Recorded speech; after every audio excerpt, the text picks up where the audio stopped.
Hello. आज का topic है गोलीय संधारित्र की धारिता। गोली का मतलब होता है, इंग्लिश में होती है स्फेरिकल कैपेसिटर। इसकी कैपेसिटेंस के लिए हमें डेरिवेशन करना है। फिगर में रिप्रेजेंट किया गया है हमारा एक गोली संधारित्र। इसकी जो दोनों प्लेट्स है, एक प्लेट ये है, एक प्लेट ये है। हर एक कैपेसिटर में दो प्लेट होती है। इसकी जो दोनों प्लेट होगी वो एक गोली कोश के फॉर्म में होगी, जिसका सेंटर कॉमन होगा, ओ इज द सेंटर। हमारे जो दोनों सेल्स होंगे, जो गोली कोश होंगे, अलग अलग रेडियस के होंगे। तो हमें ये बात के चल रहा है, जो हमारा पहला फेस है, पहला जो इसका प्लेट है, उसकी रेडियस है R1, दूसरे प्लेट की जो त्रिज्या है वो R2 है।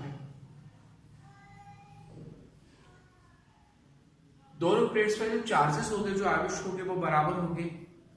प्लेट ए पे जो आवेश है प्लस का क्यू है, प्लेट बी पे जो आवेश है वो अंदर की तरफ है, माइनस का क्यू आवेश है।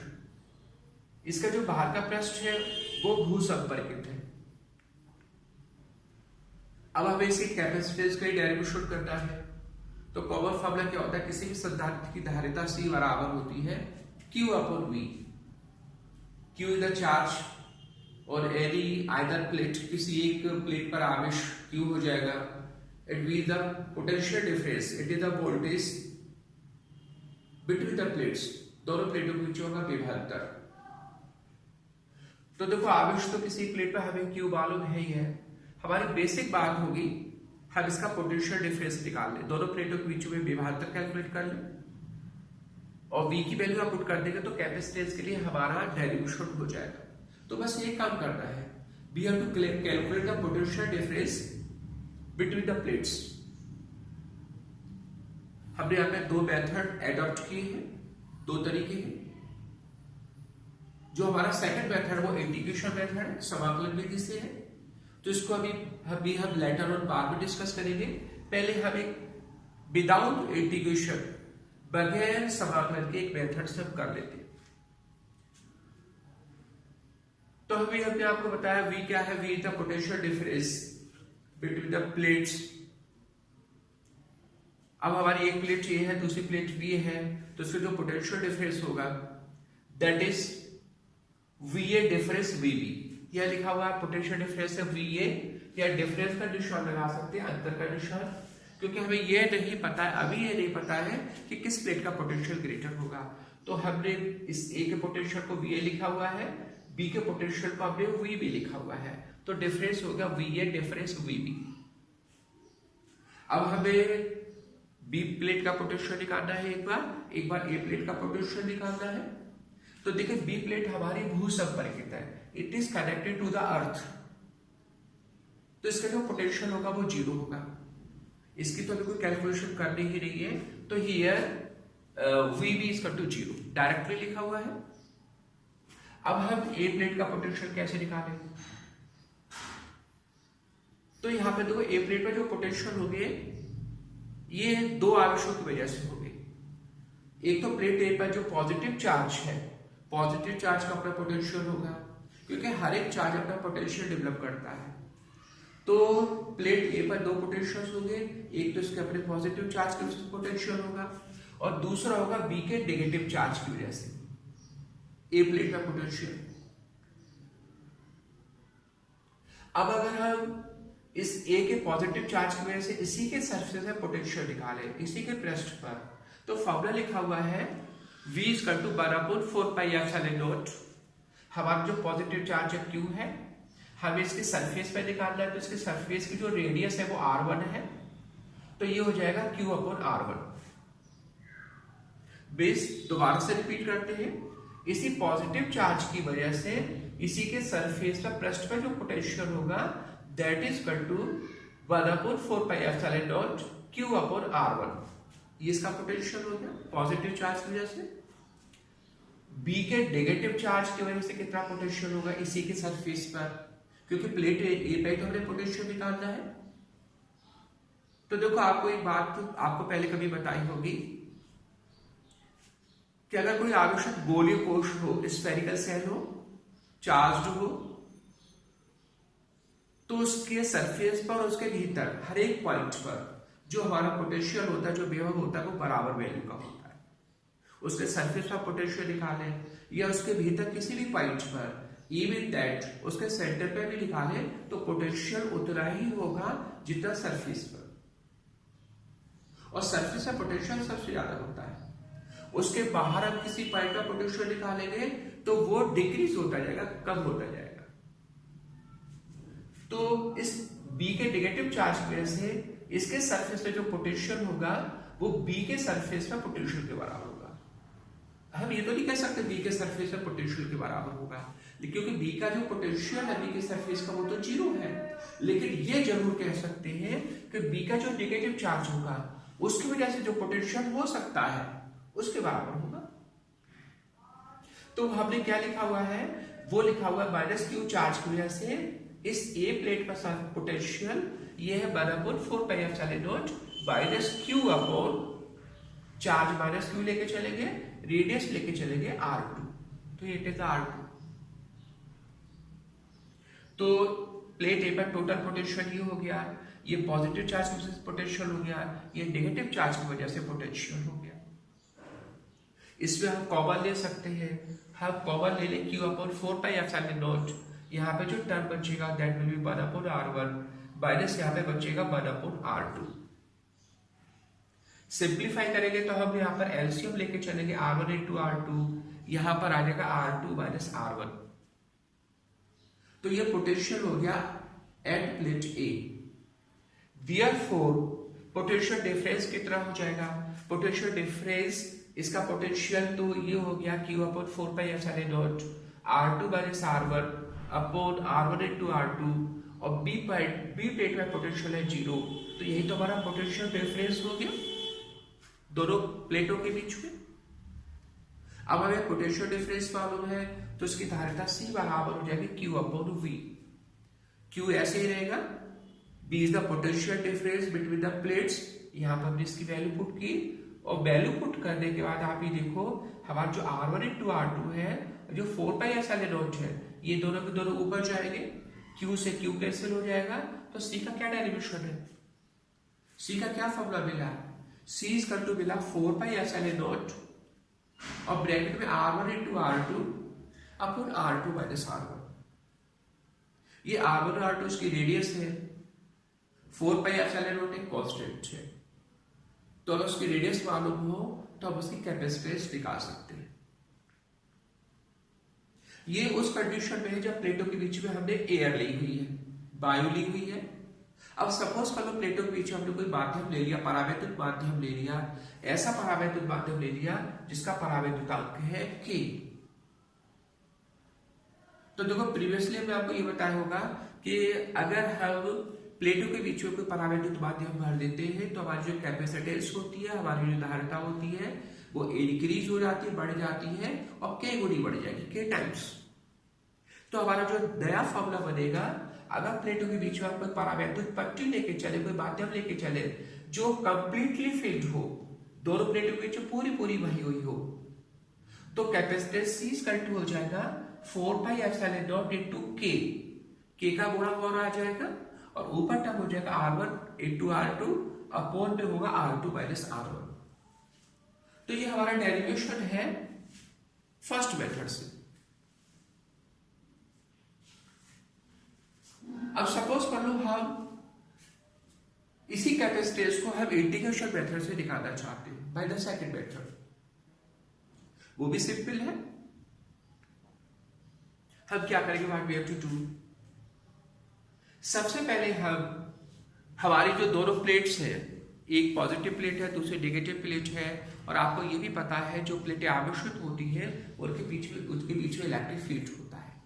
अब इलेक्ट्रिक फील्ड यूनिफॉर्म होता है या नॉन यूनिफॉर्म होता है, इसको हमें डिसाइड करना होगा। होता हमेशा पॉजिटिव प्लेट से नेगेटिव प्लेट की ओर है, ये कंफर्म है। या तो प्लेटों के बीच में यूनिफॉर्म इलेक्ट्रिक फील्ड होगा या नॉन यूनिफॉर्म होगा। तो इसका पहले इलेक्ट्रिक का लाइन्स ड्रॉ कर लेते हैं। तो किस तरह की हमारी वैद्युत बल रेखाएं होगी, कुछ ऐसी तो होगी, रेडियल बेस सरफेस की नॉर्मल, हर एक इलेक्ट्रिक लाइन सरफेस के नॉर्मल होगी, पॉजिटिव से नेगेटिव की ओर,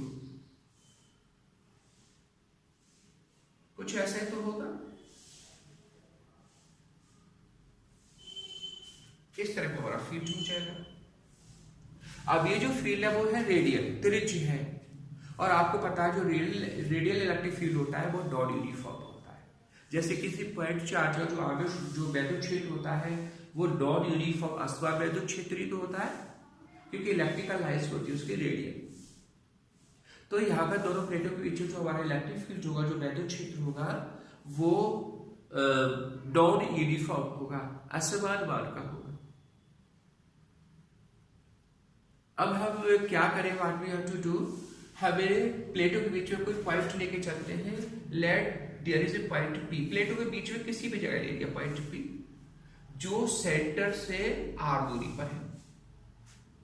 इस पॉइंट पर फील्ड की जो वैल्यू है, डायरेक्शन तो होगी, एरो हमने ये दिखाया है, इस साइड में होगी, और फील्ड की जो वैल्यू है let it is E, is the field value at point P. अब देखो ये जो ई फील्ड होगा, जो इलेक्ट्रिक फील्ड होगा, अब आपसे पूछे किस किस प्लेट की वजह से होगा, तो देखो पॉइंट जो पी है वो नेगेटिव बी प्लेट के तो अंदर है, और हर एक प्लेट एक आवेशित गोले पोषित तो है, तो पी पॉइंट हमारा इस जो नेगेटिव प्लेट बी है उसके तो इनसाइड है, तो इसके इनसाइड होने की वजह से यहाँ इसकी वजह से जो फील्ड होगा पी पॉइंट पर वो जीरो होगा। प्रीवियसली आपको बताया होगा, अगर कोई हम आवेशित गोली कोश लेके चले तो जो इलेक्ट्रिक फील्ड होता है वो उसके भीतर शून्य वैल्यू का होता है, जो भी इलेक्ट्रिकल फील्ड होगा वो उसके सरफेस से स्टार्ट होगा और बाहर की ओर जाएगा। तो नेगेटिव प्लेट की वजह से पी पॉइंट पर फील्ड जीरो होगा, जो भी फील्ड होगा वो किसकी वजह से होगा, due to the positive sheet, A पर जो हमारा पॉजिटिव चार्ज है उसकी वजह से इलेक्ट्रिक फील्ड होगा। तो पी पॉइंट पर सबसे पहले इलेक्ट्रिक फील्ड की वैल्यू लिखते हैं, दैट इज यहाँ पर लिखी हुई है E equal to 1/4 pi epsilon naught small q upon r square. Charge होगा small q, distance is small r, तो q upon r square. This is the value of field E at point P, बिंदु P पर क्षेत्र का मान। अब देखो हम अगर कोई फील्ड लेके चलते हैं, चाहे वो यूनिफॉर्म हो चाहे वो नॉन यूनिफॉर्म हो, और उस फील्ड में हम किसी भी दो बिंदुओं पर अगर आपसे विभवांतर बताइए, तो एक कॉमन फॉर्मूला होता है E इक्वल टू होता है माइनस dv अपॉन dr, एक common formula. E equal to क्या फॉर्मूला है, E equal to minus dv upon dr। dv upon dr को क्या बोलेंगे, dv is the potential difference of the two points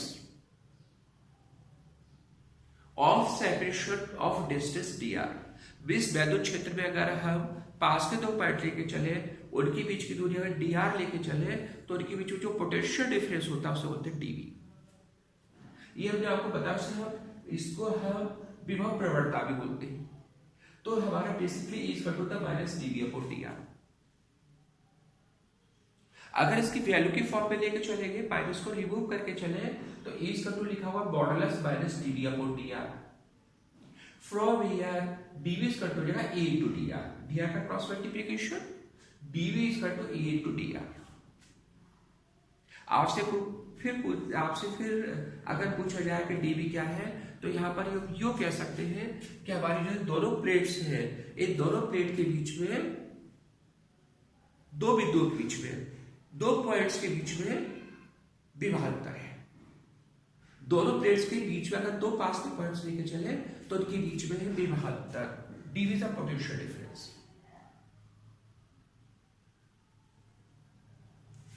ये अब यहां पर हम वैल्यू पुट कर देते हैं, therefore हम E की वैल्यू पुट करते हैं, dv इक्वल टू कितना हो जाएगा, dv इक्वल टू हो जाएगा E की वैल्यू हमने पुट की 1/4 pi epsilon not q upon r square into dr। ये तो हमारा उस प्लेटों के बीच में दो पास के बिंदुओं पर विभवांतर है।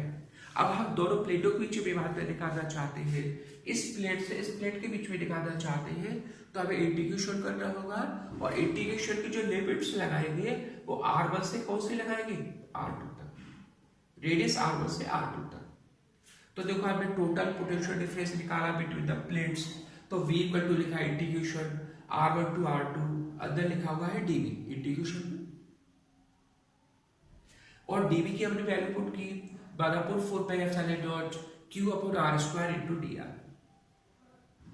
हम इंटीग्रेशन कैसे कर सकते हैं, तो इसके लिए हमारा जो पहले कांस्टेंट टर्म होगा उसे इंटीग्रेशन से बाहर लेंगे। हम क्या बाहर ला सकते हैं यहाँ पर, q upon 4 pi epsilon not, ये इंटीग्रेशन का साइन, ये इसकी लिमिट्स, ये लोअर लिमिट, ये अपर लिमिट, क्या बचा 1 upon r square into dr। उसका देखो 1 अपॉन r स्क्वायर का इंटीग्रेशन करेंगे तो r को हम ऊपर लेके जाएंगे, तो r की पावर होगी -2। अगले स्टेप में ये हमने जो कॉमन लिया है वो तो लिखा ही हुआ है, r की पावर होगी -2। अब इस r की पावर -2 का इंटीग्रेशन कैसे करेंगे, then we have to use the formula integration of x to the power n। आपको पता है x की पावर n का इंटीग्रेशन क्या होता है, तो वो होता है x to the power n plus 1 upon n plus 1। जब भी कोई हमारा फंक्शन पावर में होगा, बस -1 पावर नहीं होनी चाहिए, उसके अलावा चाहे कोई भी नेगेटिव पावर हो, कितनी ही बड़ी नेगेटिव हो, चाहे कितनी बड़ी पॉजिटिव हो, चाहे फ्रैक्शन की पावर हो, हम x to the power n का फॉर्मूला लगा सकते हैं। सिर्फ एक कंडीशन को छोड़ करके हमारी जो पावर n है वो -1 नहीं होना चाहिए। अगर -1 है तो इंटीग्रेशन का दूसरा रिजल्ट होगा।